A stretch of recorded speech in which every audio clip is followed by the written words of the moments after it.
Hi, നമസ്കാരം. ഒരു വ്യക്തി എന്ന നിലയിൽ നമുക്ക് ഏറ്റവും കൂടുതൽ ധൈര്യം വേണ്ടത് നോ പറയാനാണ്. പക്ഷെ പലരും പലയിടത്തും നോ പറയാനായിട്ട് വിസമ്മതിക്കുന്നവരുമാണ്. അതിന് കാരണങ്ങൾ പലതാണ്.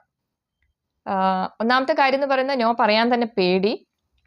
രണ്ടാമത്തെ കാര്യം ഓപ്പോസിറ്റ് നിൽക്കുന്ന ആൾക്ക് എന്തെങ്കിലും വിഷമാകുമോ എന്നുള്ള ഒരു ചിന്ത. അടുത്തൊരു കാര്യം ഞാൻ നോ പറഞ്ഞാൽ അത് എൻ്റെ തന്നെ വാല്യൂ കുറയുമോ, അങ്ങനെയുള്ള ചിന്ത. ഇങ്ങനെ പല കാരണങ്ങളാണുള്ളത്. ഒരു നോ പറയാനായിട്ട് ഒരു വ്യക്തിക്ക് എന്താണ് വേണ്ടത്? ശരിക്കും നോ പറയാനാണ് നമ്മൾ ശീലിക്കേണ്ടതും കുട്ടികളെ പഠിപ്പിക്കേണ്ടതും. ഏത് സിറ്റുവേഷനിൽ യെസ് പറയണം, നോ പറയണം.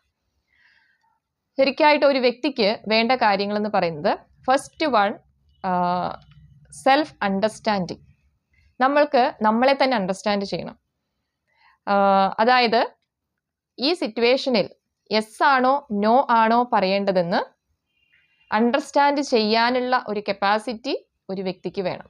അതിനായിട്ട് ഒരു കാര്യം കേൾക്കുമ്പോൾ, ഇപ്പോൾ നമ്മൾ ഏതെങ്കിലും ഒരു സിറ്റുവേഷനിൽ യെസ് ഓർ നോ പറയേണ്ട വരുമ്പോൾ നമ്മൾ പെട്ടെന്ന് അതിനോട് വൈ എന്ന് ചോദിക്കുക. എന്തുകൊണ്ട് ഇതിപ്പോൾ ഞാൻ ചെയ്യണമോ, ഇതിൻ്റെ ഒരു ഭാഗം ഞാൻ ആകണമോ, അങ്ങനെ വൈ ക്വസ്റ്റ്യൻസ് ചോദിക്കുക. അപ്പോൾ അതിൽ കിട്ടുന്ന ഒരു ആൻസർ നമുക്ക് ഫേവറബിൾ ആണെങ്കിൽ നമുക്കതിനോട് യെസ് പറയാം, ഇല്ലെങ്കിൽ നോ തന്നെ പറയുക. രണ്ടാമത്തെ ഒരു കാര്യം എന്ന് പറയുന്നത് സെൽഫ് ഡിസിപ്ലിൻ ആണ്. നമ്മൾ നമ്മുടെ ജീവിതത്തിൽ തന്നെ ഒരു അച്ചടക്കം പാലിച്ചിട്ടുണ്ടെങ്കിൽ ഒരു കാര്യം കേൾക്കുമ്പോൾ അതിനോട് യെസ് ആണോ നോ ആണോ പറയേണ്ടതെന്ന് നമുക്ക് പെട്ടെന്ന് തിരിച്ചറിയാൻ പറ്റും. സോ ആ ഒരു അച്ചടക്കം. ഇനി അച്ചടക്കം ഉള്ളൊരു വ്യക്തി ടൈമിന് വാല്യൂ കൊടുക്കുന്ന ആളായിരിക്കും. അതാണ് മൂന്നാമത്തെ കാര്യം, വാല്യൂ ദ ടൈം. നമ്മുടെ ടൈം വളരെ ഇമ്പോർട്ടൻ്റ് ആണ്. ടൈം വേസ്റ്റ് ചെയ്യാൻ ഇല്ല എന്ന് ചിന്തിക്കുന്ന ഒരു വ്യക്തി എല്ലാത്തിനും യെസ് പറഞ്ഞുകൊണ്ടിരിക്കില്ല. അതിന് ഇമ്പോർട്ടൻ്റ് കൊടുത്തിട്ട് ഇത് ടൈം വേസ്റ്റ് അല്ല, വേണ്ടുന്നതാണെങ്കിൽ അതിന് യെസ് പറയുകയും ഇല്ലെങ്കിൽ നോ പറയുകയും ചെയ്യും. അപ്പോൾ value the time. For example, നമ്മൾ ഫാമിലിയുടെ കൂടെ പുറത്തു പോകാനായിട്ട് ഡിസൈഡ് ചെയ്തിരിക്കുന്നു.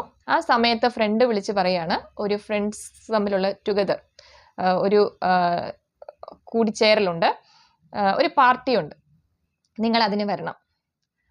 അപ്പോൾ അവിടെ എന്ത് കാര്യമാണ് നമ്മൾ ഇമ്പോർട്ടൻ്റ് ആയിട്ട് കാണുന്നത്? ഫാമിലിയാണ് ഇമ്പോർട്ടൻ്റ്. സോ ഫാമിലിയുടെ കൂടെ ടൈം സ്പെൻഡ് ചെയ്യുന്നതാണ് ഇമ്പോർട്ടൻ്റ് എന്ന് തിരിച്ചറിഞ്ഞാൽ ആ ഒരു ഫ്രണ്ടിനോട് പൊളൈറ്റ് ആയിട്ട് നോ പറയാനും ഹോണസ്റ്റ് ആയിട്ട് ഈ കാര്യം പറയാനുമുള്ള ധൈര്യം നമുക്കുണ്ടാവും.